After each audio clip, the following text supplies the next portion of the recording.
బులెటిన్లో బ్రేకింగ్ చూస్తున్న వైఎస్ వివేకానంద రెడ్డి హత్య కేసుపై నాంపల్లి కోర్టులో విచారణ జరుగుతుంది. కోర్టు విచారణకు కడప ఎంపీ అవినాష్ రెడ్డి, భాస్కర్ రెడ్డి, శివశంకర్ రెడ్డి హాజరయ్యారు. వీడియో కాన్ఫరెన్స్ ద్వారా మరో నలుగురిని సిబిఐ అధికారులు హాజరుపరిచారు. దీనిపై మరింత సమాచారాన్ని మా కడప ప్రతినిధి వైఎస్ వివేకానంద రెడ్డి హత్య కేసుపై నాంపల్లి కోర్టులో విచారణ జరుగుతుంది. కోర్టు విచారణకు కడప ఎంపీ అవినాష్ రెడ్డి, భాస్కర్ రెడ్డి, శివశంకర్ రెడ్డి హాజరయ్యారు. వీడియో కాన్ఫరెన్స్ ద్వారా మరో నలుగురిని సిబిఐ అధికారులు హాజరుపరిచారు. దీనిపై మరింత సమాచారం మా కడప ప్రతినిధి సురేంద్ర అందిస్తారు. సురేంద్ర. కిరణ్మయి, ఏపీలో ఎన్నికల అనంతరం మళ్లీ కడప ఎంపీ అవినాష్ రెడ్డి సిబిఐ విచారణకు హాజరయ్యారు. నాంపల్లి కోర్టులో ప్రస్తుతం విచారణ కూడా కొనసాగుతోంది. ఈ విచారణకు కడప ఎంపీగా ఉన్నటువంటి అవినాష్ రెడ్డి, అలాగే వాళ్ళ తండ్రి భాస్కర్ రెడ్డితో పాటు మరో ముద్దాయి శివశంకర్ రెడ్డి కూడా హాజరవుతున్నారు. అలాగే వీడియో కాన్ఫరెన్స్ ద్వారా జైల్లో ఉన్నటువంటి A1 ముద్దాయి ఎర్రగంగిరెడ్డి, అలాగే సునీల్ కుమార్ యాదవ్, గజ్జల ఉమాశంకర్ రెడ్డి, ఉదయ్ కుమార్ రెడ్డి వీళ్ళ నలుగురిని కూడా వీడియో కాన్ఫరెన్స్ ద్వారా హాజరుపరిచే విధంగా ప్లాన్ చేశారు. అంటే ఈ విచారణకు సంబంధించినటువంటి విషయాన్ని ఒకసారి గమనిస్తే, ఎన్నికల తర్వాత మొదటిసారి మళ్లీ విచారణకు హాజరైనటువంటి సందర్భాన్ని ఒకసారి పరిశీలిస్తే చాలా హాట్గా మారే అవకాశం ఉంది. ఎందుకంటే ఎన్నికల తర్వాత కూడా ప్రతి శుక్రవారం బేసిక్గా విచారణకు హాజరు కావాలి. ఎందుకంటే ఈ విచారణ దాదాపు 5 ఏళ్ల నుంచి కొనసాగుతున్నటువంటి నేపథ్యంలో ఇప్పుడు కొంత క్రియాశీలకంగా మారే అవకాశాలు ఉన్నాయి. ఎందుకంటే ఏపీలో జరుగుతున్నటువంటి రాజకీయ పరిణామాలను ఒకసారి చూస్తే ఇప్పుడు మరోసారి అవినాష్ రెడ్డి కోర్టు మెట్లెక్కాడు. అలాగే ఆ విచారణకు కూడా హాజరయ్యాడు. ఈ విచారణలో ఎలాంటి పరిణామాలు జరగబోతాయి, విచారణకు సంబంధించినటువంటి అంశాలు ఏ విషయాలు సిబిఐ ఎలా కౌంటర్ చేయబోతోంది, మరోసారి కొత్త అంశాన్ని కూడా పరిగణలోకి తీసుకునే అవకాశాలు కూడా స్పష్టంగా ఉన్నాయి. ఇప్పటికే భాస్కర్ రెడ్డి అలాగే శివశంకర్ రెడ్డి ఇద్దరు కూడా బెయిల్పై బయట ఉన్నారు.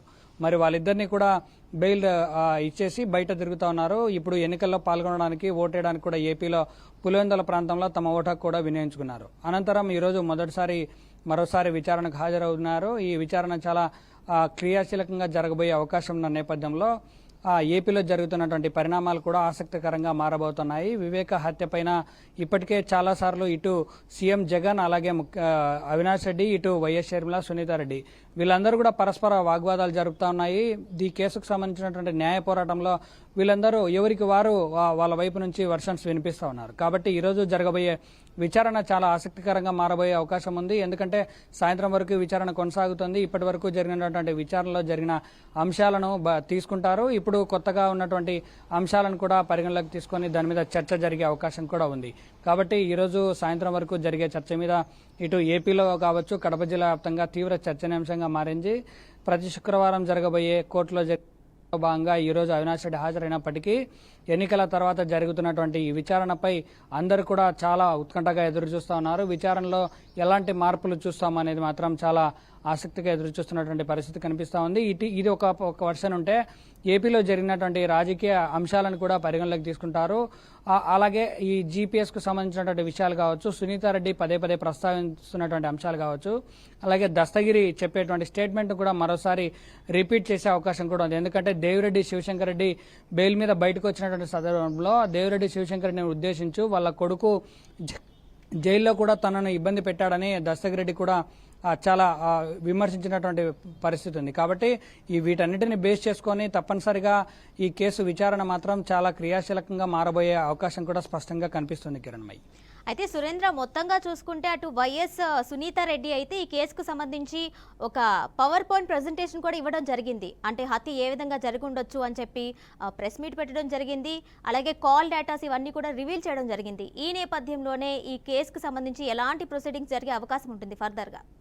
ఢిల్లీ వేదికగా ఇప్పటికే పలుమార్లు విచారణ విషయంలో జాప్యం జరిగింది. అందుకే ఏపీ నుంచి తెలంగాణకు విచారణను కూడా బదిలీ చేయించుకున్నాను. అక్కడ న్యాయం జరగలేదు. తప్పనిసరిగా ఇక్కడైనా తనకు న్యాయం జరుగుతుందని ఆశిస్తున్నానని చెప్పడంతో పాటు అసలు హత్య జరిగినటువంటి సమయంలో ఎలాంటి వర్షన్స్ ఉన్నాయి, ఎవరెవరు ఈ హత్యలో పాల్గొన్నారు, ఎవరెవరికి సంబంధించినటువంటి పాత్ర ఇందులో ఉంది అన్న ఒక పాయింట్ ఆఫ్ ప్రజెంటేషన్ కూడా సునీతారెడ్డి ప్రజెంట్ చేసింది. ఢిల్లీలో, అలాగే ఏపీలో ఉన్నటువంటి చాలా చోట్ల, విజయవాడలో, అలాగే కడపలో, అంతేకాకుండా తన సొంత ఇంటిలో కూడా సీన్ కూడా రీకన్స్ట్రక్షన్స్ కూడా చేసి చూపించినటువంటి పరిస్థితి ఉంది. ఇవన్నిటిని కూడా సిబిఐ అలాగే కోర్టు కూడా పరిగణలోకి తీసుకుంటుంది. ఎందుకంటే అవినాష్ రెడ్డిని ఎక్కువగా, అంటే ఇప్పుడు జరిగినటువంటి హత్య పరిణామాలన్నింటినీ వివేక హత్య కేసులో ప్రధాన నిందితుడు అలాగే పాత్రధారిగా అవినాష్ రెడ్డి వైపే ఎక్కువగా వేలు చూపించడంతో తనను చాలా క్రియాశీలకంగా కొన్ని ప్రశ్నలు కూడా సంధించే అవకాశం ఉంది.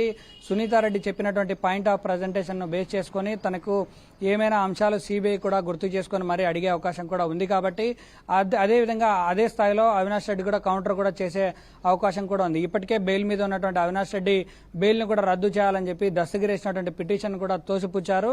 మరి మరోసారి కూడా అవినాష్ రెడ్డి బెయిల్ను రద్దు చేయాలి, ఎందుకంటే బయట ఉంటే ఆ సాక్షులను ప్రభావితం చేసే అవకాశం ఉంది. ఇటు భాస్కర్ రెడ్డి అలాగే దేవిరెడ్డి శివశంకర్ రెడ్డి బెయిల్ను కూడా రద్దు చేయమని చెప్పి కొన్ని పిటిషన్లు కూడా వెళ్లాయి. మొత్తంగా చూస్తే ఈ వ్యవహారంలో వీళ్ళందరూ కూడా పాత్రదారులు సూత్రధారులుగా ఉన్నటువంటి నేపథ్యంలో వీళ్ళందరూ బెయిల్ను రద్దు చేయాలని చెప్పి కోరే అవకాశం కూడా స్పష్టంగా ఉంది. కాబట్టి అవినాష్ రెడ్డి ఈ రోజు జరిగే విచారణలో ఎలాంటి అంశాలు బయటకు వస్తాయనేది మాత్రం సాయంత్రం దాకా వేచి చూడాల్సినటువంటి పరిస్థితి ఉంది. కిరణ్మయి.